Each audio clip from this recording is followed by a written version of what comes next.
നമസ്കാരം. Bigg Boss Malayalam season 7 live അപ്ഡേറ്റിലേക്ക് എല്ലാവർക്കും ഹർദ്ദമായ സ്വാഗതം. കുറച്ചു മുമ്പേ രാവിലെയാണ് നടന്നത്. ഈ പറയുന്ന ഷാനവാസും നമ്മുടെ അനീഷും തമ്മിലൊരു ഫൈറ്റ് നടന്നിട്ടുണ്ട്. അതൊരു ചെറിയ ഫൈറ്റ് അല്ല നടന്നിരിക്കുന്നത്, അതൊരു നല്ല രീതിയിലൊരു ഫൈറ്റ് തന്നെയാണ് നടന്നിരിക്കുന്നത്.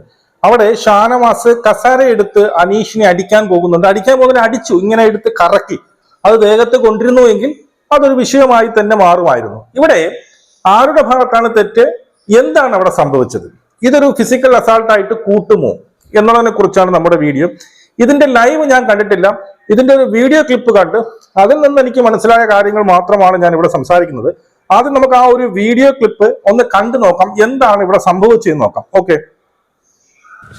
ഷാനവാസിന്റെ ഡ്യൂട്ടിയാണത്.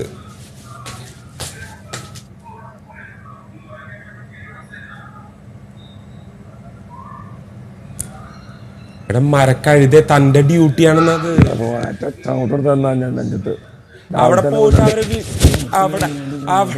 ഓക്കെ, നിങ്ങൾ കണ്ടല്ലോ, ഷാനവാസിന്റെ ഡ്യൂട്ടിയാണത് എന്നാണ് അനീഷ് പറയുന്നത്. ഷാനവാസ് അവിടെ കിടക്കുന്നുണ്ട്. അവിടെ എനിക്ക് തോന്നുന്നു നെവിൻ അവിടെ പുറത്ത് നിൽപ്പുണ്ട്. അതായത് ഞാൻ മനസ്സിലാക്കുന്നത് നെവിൻ എന്തോ ബാത്റൂമിൽ പോകാൻ വേണ്ടിയിട്ട് ജയിൽ തുറന്നു വിട്ടു, വാതിൽ തുറന്നു വിട്ടു. അതിനുശേഷം ബാത്റൂമിൽ പോയതിനു ശേഷം ഈ നെവിനെ അകത്തടയ്ക്കാനുള്ള ഉത്തരവാദിത്വം ആർക്കാണ്? ഈ പറയുന്ന ഷാനവാസിനാണ് എന്നാണ് ഇവിടെ അനീഷ് പറയുന്നത്. ഓക്കെ, അനീഷ് പറയുന്നതോട് എനിക്ക് തെറ്റും കുറ്റങ്ങളൊന്നുമില്ല. ഈ ഷാനവാസ് അവിടെ കിടക്കുന്നു, യവൻ വന്ന് പറയുന്നു. യവൻ ഇത് പറഞ്ഞിട്ടും ഷാനവാസ് എന്ത് ചെയ്യുന്നില്ല, മൈൻഡ് ചെയ്യുന്നില്ല. ഷാനവാസ് അങ്ങനെ തന്നെ കിടക്കുന്നു. അതിനുശേഷം അനീഷ് പറയുന്ന ഒരു സംഭവമുണ്ട്. എടാ മരക്കഴുതേ നിന്റെ ഡ്യൂട്ടിയാണെന്ന്. അല്ല, നീ ആരാ? അല്ല, ആരാണ് ഈ അനീഷ്? ആരാ അനീഷിന് ഇങ്ങനെ വന്ന് മരക്കഴുതെന്ന് വിളിക്കാനുള്ള എന്ത് യോഗ്യതയാണുള്ളത്? നിങ്ങൾക്ക് ഒരാൾ ഡ്യൂട്ടി ചെയ്തില്ലെങ്കിൽ നിങ്ങൾക്ക് പറയാം ഡ്യൂട്ടി ചെയ്തിട്ടില്ല, ഒന്നോ രണ്ടോ വട്ടം പറ. അവനെ കൊണ്ട് നിർബന്ധിച്ച് ചെയ്യിപ്പിക്കാൻ നീ ആരാ? അല്ലെങ്കിൽ ഒരുത്തനെ വിളിച്ചിട്ട് മരക്കഴുതയെന്ന് വിളിക്കാൻ നീ ആരാടേ അനീഷെ?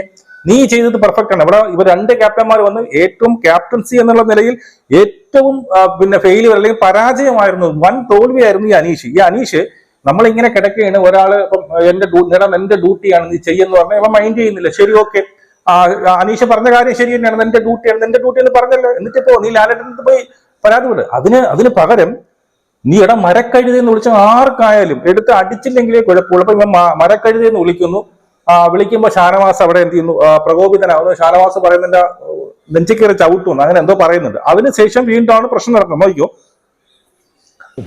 തലേണ എടുത്ത് എറിയുന്നു, യവൻ തലേണ എടുത്ത് തിരിച്ചെറിയുന്നു, ഷാനവാസ് വീണ്ടും എറിയുന്നു.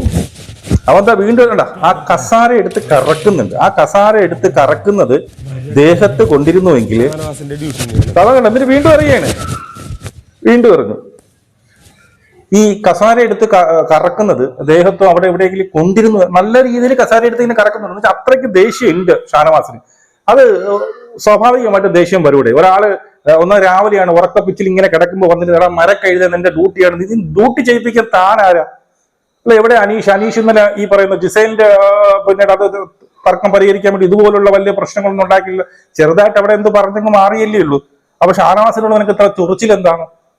ആർക്കായാലും ഇപ്പം അത്രയ്ക്ക് ദേഷ്യം. ഉറക്കം നമ്മൾ ഉറങ്ങിയിരിക്കുന്ന സമയത്ത് പൊതുവെ നമ്മുടെ അടുത്ത് എന്തെങ്കിലും ഒന്ന് പറഞ്ഞു കഴിഞ്ഞാൽ നമുക്ക് പെട്ടെന്ന് ദേഷ്യം വരും.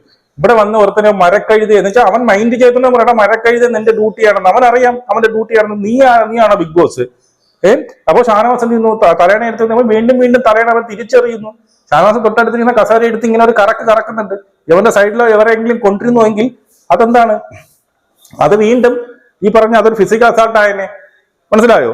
എന്നിട്ട് അതിനുശേഷം വീണ്ടും തലേണ അങ്ങോട്ടും ഇങ്ങോട്ടും എറിയുന്നുണ്ട്. സത്യം പറഞ്ഞാൽ ഷാനവാസ് ആയതുകൊണ്ട് അങ്ങനെ പോയി എന്നാണ് ഞാൻ കരുതുന്നത്. വേറെ ആരെങ്കിലും കഴിഞ്ഞ പ്രാവശ്യത്തെ അഖിൽമാരാരോ മറ്റോ ആണെങ്കിൽ ഇവന് അടി കൊടുത്തന്നെ. ഇങ്ങനെ പോവുകയാണെങ്കിൽ ഞാൻ ഇപ്പോഴെഴുതി തരാം, ഈ അനാവശ്യമായ കാര്യങ്ങളിൽ ഇതുപോലെ ചൊറിയുകയും ഈ അനാവശ്യങ്ങൾ വിളിച്ചു പറയുകയും ഒക്കെ ചെയ്യുകയാണെങ്കിൽ നമ്മുടെ യവന്റെ കേസിൽ, അനീഷിന്റെ കേസിൽ ഒരു ഫിസിക്കൽ അസാൾട്ട് ആരെങ്കിലും ഇവനെ കയറി കൈവയ്ക്കും എന്നാണ് എനിക്ക് തോന്നുന്നത്. ബാക്കി കേൾക്കാം.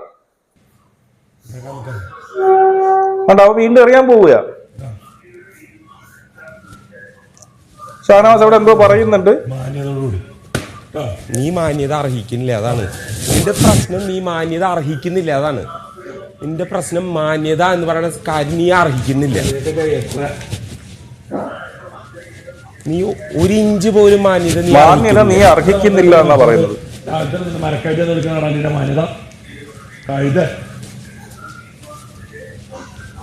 കറക്റ്റ്. അവിടെ ഷാനവാസ് പറഞ്ഞ കറക്റ്റ് അല്ലേ?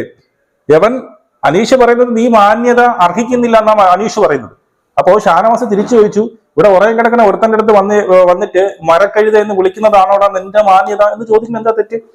ഒരു തെറ്റുമില്ല. സത്യം പറഞ്ഞാൽ ഈ ഒരു സമയത്ത് ഇങ്ങനെയൊക്കെ വന്ന് ഈ നമ്മൾ ചൊറിയനെയൊക്കെ കൊള്ളാം, ഒരു പരിധിയുണ്ട്. ഇവന് ഈ പറയുന്ന ഒരു സാഡിസ്റ്റ് ആണ് ഈ അനീഷ്. കഴിഞ്ഞ പ്രാവശ്യം ഈ പറയുന്ന രണ്ടുപേരെ, അതായത് അനുമോളെയും അപ്പാനിയും ഈ ജയിലിലോട്ട് കയറ്റാൻ സമയത്ത് അവന്റെ ആ ഒരു ആഘാതം കാണണം.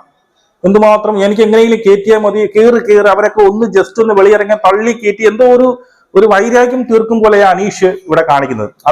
അതുകൊണ്ട് തന്നെ ഇവര് പുറത്തിറങ്ങി കുറച്ചു നേരം നിന്നപ്പോൾ ഇവനത് പിടിക്കുന്നില്ല. എങ്ങനെയെങ്കിലും ഇവരെ ജയിലിനകത്ത് കയറ്റി അടയ്ക്കണം. ശരി, ഓക്കെ, നീ പറയുന്നത് കറക്റ്റ് ആണ്, നീ 1-2 വട്ടം പറ. അല്ലെങ്കിൽ ബിഗ് ബോസിന്റെ അടുത്ത് നീ ക്യാമറയിൽ ഒന്ന് പറ, അതാ ഇതെന്താ ക്യാപ്റ്റന്റെ അനാസ്ഥയാണ്, ക്യാപ്റ്റൻ എന്ത് ചെയ്യുന്നില്ല, അവർക്ക് വേണ്ടിയിട്ട് ഫേവർ ചെയ്യുന്നു, അവരെ പുറത്തിറങ്ങിയിട്ട് അവരെ എന്ത് ചെയ്യുന്നു, ഈ പറയുന്ന ജയിലിലേക്ക് ഇട്ട് അടയ്ക്കുന്നില്ല എന്നിട്ട് ബിഗ് ബോസിന്റെ പറ. അല്ലാതെ ഒരുത്തിന്റെ അടുത്ത് വന്നു നിന്നിട്ട് നീ കഴുതയാണെന്നൊക്കെ പറയുമ്പോൾ എന്തായാലും അവന് വേവളവും. ഈ അല്ലെങ്കിലും അനീഷ് ഒരു ആരോടും ഒരു ബഹുമാനം ഇല്ലാതെയാണ് സംസാരിക്കുന്നത് എന്നുള്ളത് പൊതുവെ ഈ ഷാനവാസിന്റെ അടുത്ത് വളരെ ബഹുമാനക്കുറവോടുകയാണ് ഇവൻ സംസാരിക്കുന്നത്. എന്റെ ശ്രദ്ധയിൽപ്പെട്ടിട്ടുണ്ട്. ഇതിനുശേഷം അങ്ങോട്ടും ഇങ്ങോട്ടും സംസാര വിഷയങ്ങളാവുന്നുണ്ട്. ഷാനവാസ് മരക്കഴുതെന്ന് എന്തോ വിളിച്ചപ്പോൾ നീ നിന്റെ അച്ഛനെ പോയി വിളിയിടാ എന്നോ ഈ പറയുന്ന ഷാനവാസ് പറയുന്നുണ്ട്. അതിനുശേഷമാണ് ഈ അനീഷ് പറയുന്നത് നീ എന്റെ അച്ഛനെ വിളിച്ചു, എന്റെ വീട്ടുകാരെ വിളിച്ചു എന്നും പറഞ്ഞ് അവിടെ വീണ്ടും പ്രശ്നങ്ങൾ ഉണ്ടാക്കുന്നുണ്ട്. അപ്പോ നീ 2ാമത്തെ പ്രാവശ്യമാണ് എന്റെ വീട്ടുകാരെ വിളിക്കുന്നത്, അത് ശരിയല്ല, നിന്റെ ക്വാളിറ്റി എനിക്ക് മനസ്സിലായി, നിന്റെ സംസ്കാരം എനിക്ക് മനസ്സിലായി എന്ന് പറഞ്ഞുകൊണ്ട് അനീഷ് വീണ്ടും അവിടെ പ്രശ്നം ഉണ്ടാക്കുന്നു. അപ്പോ ഷാനവാസ് അതിന് മറുപടി കൊടുക്കുന്നുണ്ട്. നീ ഇങ്ങോട്ട് എനിക്ക് എന്ത് കിട്ടുന്നോ അതേ ഞാൻ തിരിച്ചു തരുള്ളൂ. നീ എന്നെ മരക്കടി എന്ന് വിളിച്ചപ്പോൾ നീ നിന്റെ വീട്ടിൽ നിന്റെ അച്ഛനെ പോയി വിളി എന്ന് ഞാൻ പറഞ്ഞു.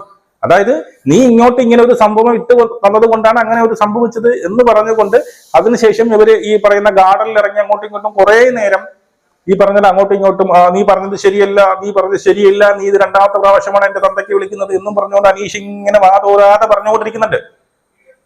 ഇവിടെ ആരുടെ ഭാഗത്താണ് തെറ്റെന്ന് ചോദിച്ചാൽ ഞാൻ ഉറപ്പായിട്ടും പറയും അനീഷിന്റെ ഭാഗത്താണ് തെറ്റും. ഒരാളുടെ സിറ്റുവേഷൻസ് നോക്കിയൊക്കെ വേണം നമുക്ക് ഒരു വാക്കുകൾ എടുത്ത് പ്രയോഗിക്കാൻ വേണ്ടിയിട്ട്. അവിടെ ഷാനവാസ് ഉറക്കപ്പിച്ചിൽ കിടക്കുമ്പോൾ അവിടെ നിന്റെ ജോലിയാണ്, നീ പോയി ചെയ്യണം മരക്കഴുതി എന്ന് പറയുമ്പോൾ ആർക്കായാലും ഉറപ്പായിട്ടും എന്ത് ചെയ്യും, ദേഷ്യം വരും. നമ്മൾ തിരിച്ചടിക്കാൻ വേണ്ടി നമ്മൾ തിരിച്ചെന്തെങ്കിലുമൊക്കെ പറയേണ്ടതായിട്ട് പോകും. ഇവിടെ ഒരു വലിയൊരു ഫിസിക്കൽ അസാൾട്ട് വരാനുള്ളതായിരുന്നു. ഈ കറക്കിയത് അവന്റെ മുഖത്തോ അവന്റെ കയ്യിലോ എവിടെയെങ്കിലും കൊണ്ട് മുറിഞ്ഞിരുന്നെങ്കിൽ ഇതൊരു ഫിസിക്കൽ അസാൾട്ടാണ്. ഇന്നലെ ഈ പറയുന്ന അനുവിന്റെ കേസിൽ അനുവിന്റെ ജിസേല് പറയുന്നത് ജിസേലിനെ ഇടിച്ചു എന്ന് പറയുന്നത് നമുക്ക് വീഡിയോയിൽ കൃത്യമായിട്ട് മനസ്സിലായി. ജിസേല് കൈ പിടിച്ച് ഇങ്ങനെ മാറ്റിയതേ ഉള്ളൂ, അതിനെ തന്നെ ഫിസിക്കൽ അസാൾട്ട് ചെയ്തു. ഇതിനു വേണ്ടിയിട്ട് എന്താണ് നിങ്ങൾ ഒരു നടപടി എടുക്കണമെന്ന് പരാതിപ്പെട്ടവളാണ് ജിസേൽ. അതിൽ നിന്നും ലാലേട്ടൻ പൊളിച്ചു കൊടുക്കും.